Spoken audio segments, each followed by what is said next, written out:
When I was a kid, I used to play on the lawn outside of my house. So this is like 90s, and there were these little bulbs that were growing leaves where daisies would blossom soon.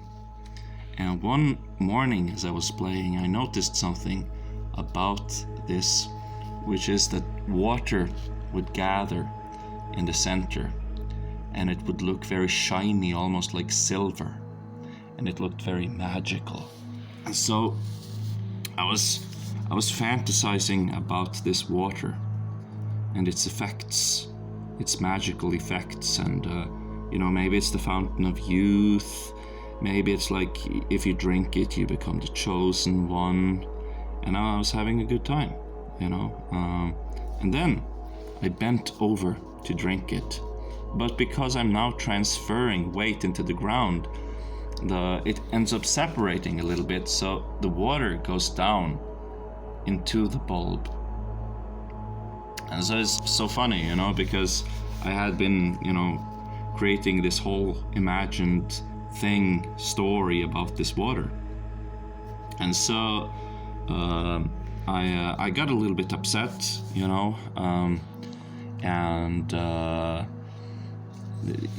essentially thought it was a shame that I didn't get to drink this water. I became a little bit salty about that. And there was this night, when you sleep, there's this in-between state where you don't really know what's going on, but you're noticing the effects. I felt like something was accessing my mind telepathically and hearing about this magical water. And then it left very happy to have realized its own now divine nature. So what we can say, sometimes spirits are very open to suggestion, right? And when they are open to suggestion, then visualization can be very powerful. And so we want to embody this kind of energy, very ecstatic giving, being very, very omnipotent. So you can think of it like instead of absolute power corrupts absolutely, think absolute power purifies absolutely. And so here you have it like a drawing, and this is depicting a energy inside you. So here it's depicted a little bit looking like me. If you imagine it, you should imagine it looking a little bit like you, and very pristine, very lustrous, very splendid, and just abundantly benevolent and ecstatic, almost orgasmic healing.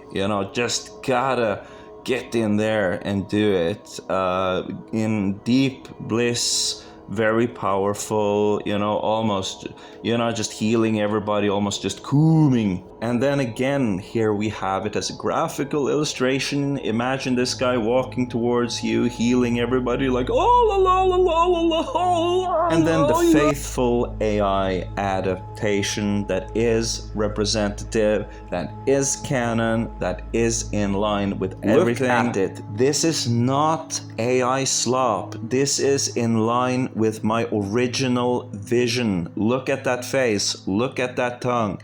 This is not that Shiva statue outside Sadhguru's ashram where it's kind of like implied that he's in some kind of calm bliss. This is like real bliss right here. This guy can barely contain himself. He's about to look at it and think, absolute power pristines me, absolute power. When I'm beyond healing myself, it's time to go outside of the house. I'm just walking down the street, healing everyone I see, fixing everybody's problems. I'm that benevolent, I'm that powerful. My absolute power doesn't make me corrupt, I'm pure. And so these other religions, once you understand this energy, they cannot They cannot tow you in and subject you to the horrors of these eldritch monsters that they worship, where there's like, he's got his torture chamber, and if you don't do as we say, you're probably going to be in that torture chamber and you're never going to get out. You immediately see that it's like, but that thing there is just a monster, it's just an obscuration, it's a misunderstanding of absolute power. I've felt this energy inside of me, and whatever you say to them, it doesn't really matter what you say. When you felt this energy, it's how you say it to them, and there's no defense, because it shatters all chains. You have any kind of argument or belief, this thing will just come, this energy will just come and say the perfect sentence, and will just destroy your entire belief set. Because the problem with your kind of thing is that it is incapable. The very existence of its unpleasantness is that it's incapable of reform. And so this thing, all it does is reform. It's so nimble, it's so good at navigating and getting things done. It's nothing like your puny gods, your little shit book, and we just shit all over your books, and we just wipe with the scriptures. We take the beards of your prophets and we wipe it in my ass after I shit all over your books and all of your scriptures. And this is what remains, because this is the truth. This is real omnipotence. You don't have a omnipotent God. You have an insecure fake God. It's an obscuration, doesn't even exist.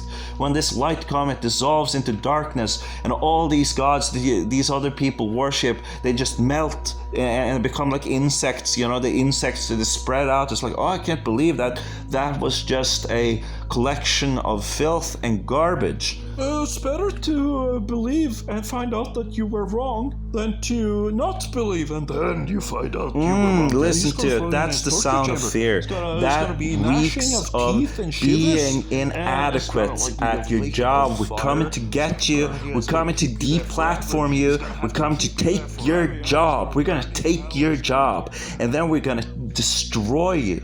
Because you never existed to begin with. And there's, I'm going to put you in hell. I'm going to keep you there forever. I'm going to keep torture you every day. That's like fear. That's fear 101. That's somebody's threatened. Hallelujah. Your gods will dissolve into the wind as black smoke and mirrors. And we will just shit all over this kind of theology and show you how it's done for real. I shit on their scriptures, on their rituals, on their prayers, on their hymns, and on their chants that seek to chain my spirit.